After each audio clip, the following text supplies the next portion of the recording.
If you think you have a bad voice when reciting the Quran, or if you've been struggling to beautify your Quran recitation, or you have been trying to find your own style in recitation but don't know how to do it, you will find answers and solutions to all these problems in this lesson, inshallah. And by the end of this video, you will know exactly what you should do step by step to have your own beautiful Quran recitation, regardless of how gifted you are. First of all, let us clear a major misconception on this matter. Only people with the gift of beautiful voice can recite the Quran beautifully. This is definitely not true. In fact, anyone, and I mean anyone, no matter what your voice is like or how gifted you are, anyone can have a beautiful Quran recitation. If you're now thinking, no, brother, you haven't heard my voice, it's worse than you think. Well, the first and the most important point that you have to understand when it comes to Quran recitation is that there is no such a thing as someone who can't recite the Quran beautifully, because everyone has the ability to. But what we do have is a good performer and a bad performer when it comes to Quran recitation. A good performer is a well-trained reciter, knows the limits of his voice, knows how to start and how to end an ayah, is consistent, and basically knows what he's doing. But a bad performer is the one who is just not good at any of these things. And so, a good performer recites beautifully, and a bad performer, not really. So, you're now saying that anyone can have a beautiful recitation and be like Sheikh Abdul Basit or Sheikh Al-Afasi, for example. Well, no, this is not exactly what I'm saying. Such reciters have a unique vocal tone, accurate pitch control, and basically a strong voice. But this is all a gift from Allah. So these people have a unique ability, and so it cannot be learned. You cannot become like them unless you have their gift. But what I'm trying to tell you is that, for example, Sheikh Abdul Basit is not Sheikh Abdul Basit that we know today only because of his gift, but rather because he is an excellent performer. So a gift like Sheikh Abdul Basit's will not necessarily mean that you will be as good as he was. In fact, I have seen and heard people who have, as they call it, beautiful, strong voices, but they can't recite the Quran as beautiful as you would expect. So, what I'm trying to do here is to make a distinction between the performance and the gift. And when it comes to Quran recitation, performance is more important than the gift. Because if you can perform properly, you will be able to have a beautiful recitation regardless of having a gift or not. A gift can certainly add beauty, but not a necessity. In fact, there are some famous professional Quran reciters who don't particularly possess a unique or a strong voice. Still, they are very well known worldwide for their really beautiful recitations. And this is because they have excellent performance, not because of a certain gift. You have, for example, Sheikh Al-Shuraim, Sheikh Ali Al-Jabir, and Sheikh Al-Thubayti. They are all well known and have very beautiful recitations, but they don't have the gift of a unique, powerful voice. But still, they have one of the most beautiful recitations that you can listen to. So, the gift cannot be learned, but performance can be learned. And it is that deciding factor that determines whether you can have a beautiful recitation or not. So how do you recite with a beautiful performance? How can you have a unique style of your own? Well, we can, inshallah, achieve this through 5 steps. Make sure to follow closely and don't skip steps, as following these steps is very crucial for the whole process. So let's get started. Step number 1. Having good basics of Tajweed. Since we are still learning and acquiring knowledge, you should have a good understanding of the Tajweed rules and know how to find your way when reciting. It is not wise to start focusing on how you recite or perform before you can get the hang of reciting correctly. So your first priority should be to have an acceptable level of Tajweed, and then we work on performance.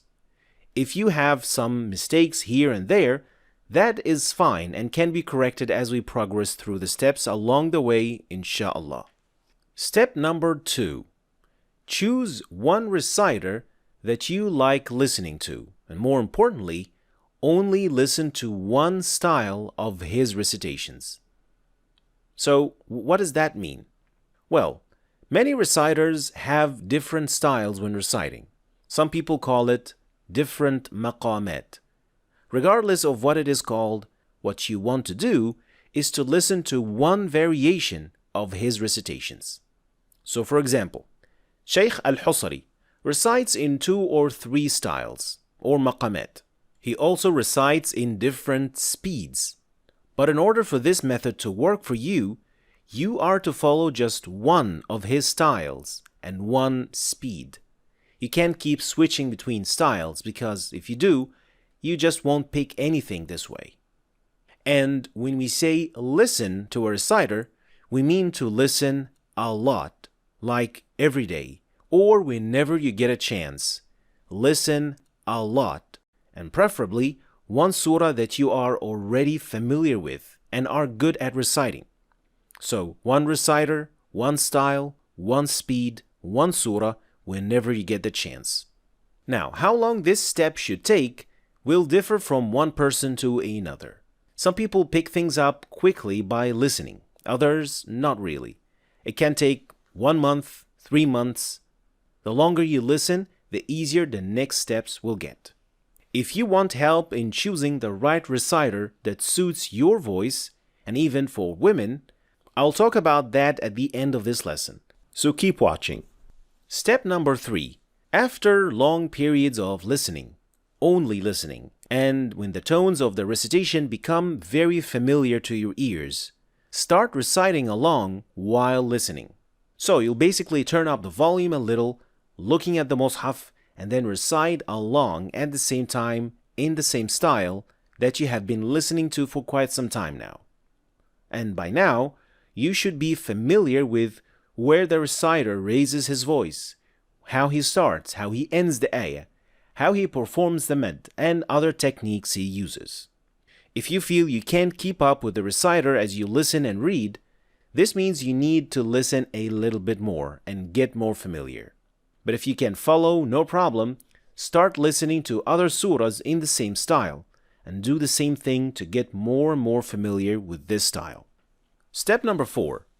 After having practiced along with the reciter and feeling you got the hang of the style and can follow along easily, you will now start recording your own voice reciting the same surahs in the same style. After recording, listen to yourself, then to the reciter and compare, and then see which areas or ayat you need to improve on to imitate the style even better. And as you can see and hear me repeat, we are imitating the style, not the vocal abilities of the reciter. And that's what you should be focusing on. But what does that mean exactly? Well, let's say you are listening to Sheikh al-Afasi. As an average person, you don't have the same strength of voice as the Sheikh. So the high notes or pitch control can be more challenging for an average person to imitate exactly. So for example, if the Sheikh performs a med, he would use all of his vocal capabilities. But what you should do is to imitate the style as straightforward as possible, because we are after the style, not the technique and the pitch control of the Sheikh. To understand this point fully, since it is a very important point to understand, let us look at a practical example to know how you can get around this point, inshallah. We'll listen to Sheikh al-Afasi recite an ayah in a certain style, but he applies tarjih, which is a form of vocal control that requires some gift and some practice. هماز مشاء بنميم. Now, when I try to imitate his style, I'll recite this med straight, without tarjih or any pitch control, because I am focusing only on the style or the tone of the recitation, like so. هماز مشاء بنميم. That's why we call this a straight recitation that focuses on the style rather than the technique. So put your focus when recording on following the tone of the recitation, how the ayah starts and how it ends. And then when you know the style well enough, the other techniques will come by themselves in a form that suits the capabilities of your voice. هماز مشاء بنميم.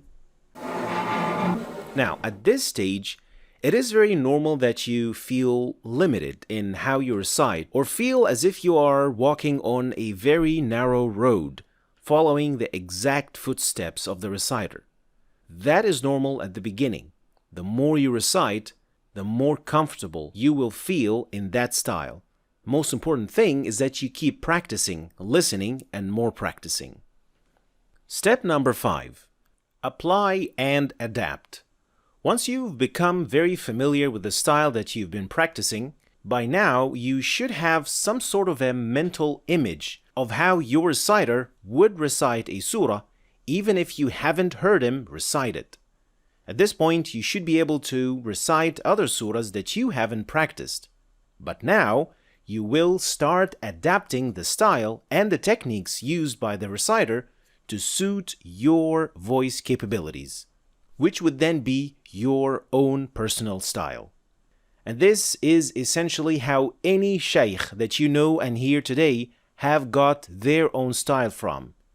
They learned from their own sheikh, and after lots of practice, they adapted that style to have a new personal style that suits their abilities.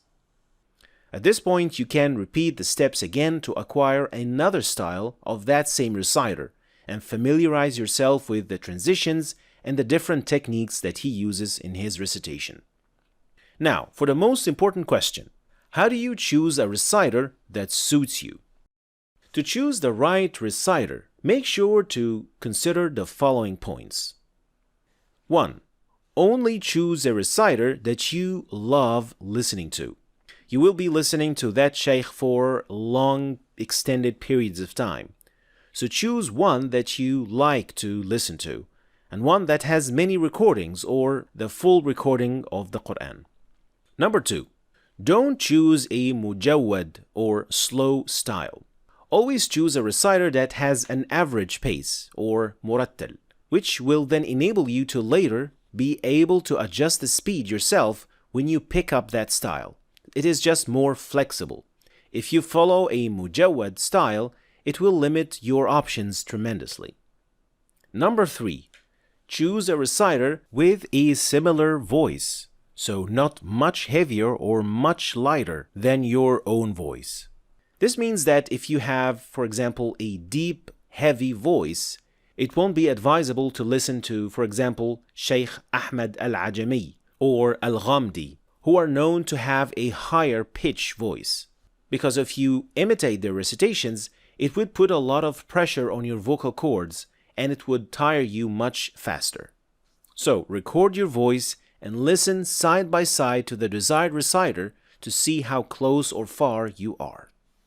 Number 4. Don't choose a reciter that uses too many techniques or changes the tone too often in the same recitation, because it would be too difficult to pick up his style or it would take longer. Finally, avoid reciters that use the auto-tune or too much sound effects like reverb and echoes and these kind of things, since this affects the clarity of each sound when you try to imitate it. Now, if you want to pick up a style quickly and easily, then it is best to choose a reciter who has a straightforward recitation. Here's a list of some of the reciters that I think could help you achieve that quickly and easily, inshallah. Sa'd al-Ghamdi, Shaykh al-Shuraim, عبد البارئ الثبيتي, Sheikh الحصري, Sheikh Ali الجابر, الشيخ محمد أيوب. And for sisters, I recommend Sheikhah Zeynep Talha. These reciters should cover, inshallah, most common voices so that you can get started already. These are just suggestions, and you may choose another one that you like more or suits your voice better. I left some recordings and information for all the mentioned names in the description of this lesson, so check them out to see what their recitation sounds like. Finally, if you do feel fatigue when you practice for some time, or you have a short breath so you can't keep up with the reciter, there are some techniques and exercises to do to extend your breath when reciting the Quran. If you're interested to learn about those techniques and exercises, let me know in the comments and I'll upload a guide on that matter, inshallah. Thanks for watching. If you want to start learning the Tajweed, then start with this playlist. And also, don't forget to check my latest book about Tajweed and download the companion app. Thanks for watching, and I'll see you next time.